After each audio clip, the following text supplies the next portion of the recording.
ಇದು ಮಾರುತಿನೇ, ಆದರೆ ನೀವು ಅನ್ಕೊಳ್ಳೋ ಮಾರುತಿ ಅಲ್ಲ. ಸುಜುಕಿ ಕಿಜಾಶಿ ಅಂದರೆ ಜಾಪನೀಸಲ್ಲಿ a sign of great things to come ಅಂತ. ನಿಮ್ಮಲ್ಲಿ 80 to 90% ಜನಕ್ಕೆ ಈ ಕಾರ್ ಗೊತ್ತಿರಲ್ಲ, ಗೊತ್ತಾಗೋ ಸೌಂಡ್ ಕೂಡ ಇದು ಮಾಡಿಲ್ಲ. ಈ ಕಾರ್ ಫಸ್ಟ್ ಲಾಂಚ್ ಆಗಿದ್ದು February 2, 2011. ಇವತ್ತಿಗೆ 14 years ಆಗಿದೆ.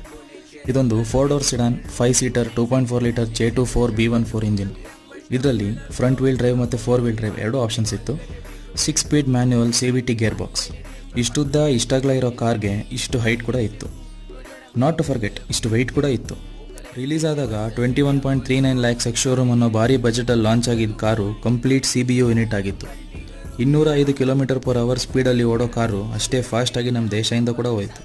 2011ನಲ್ಲಿ ಸಾಗರಲ್ಲಿ ಈ ಕಾರ್ ಪ್ಲ್ಯಾಂಟ್ ಮಾಡಿ 2015ನಲ್ಲಿ ಕ್ಲೋಸ್ ಕೂಡ ಮಾಡಿದ್ರು. ಯಾಕೆ? ಡ್ಯೂ ಟು ಹೆವಿ ಪ್ರೈಸ್ ಮತ್ತು ಮಾರುತಿಗಿರೋ ಬ್ರ್ಯಾಂಡ್ ಇಮೇಜ್.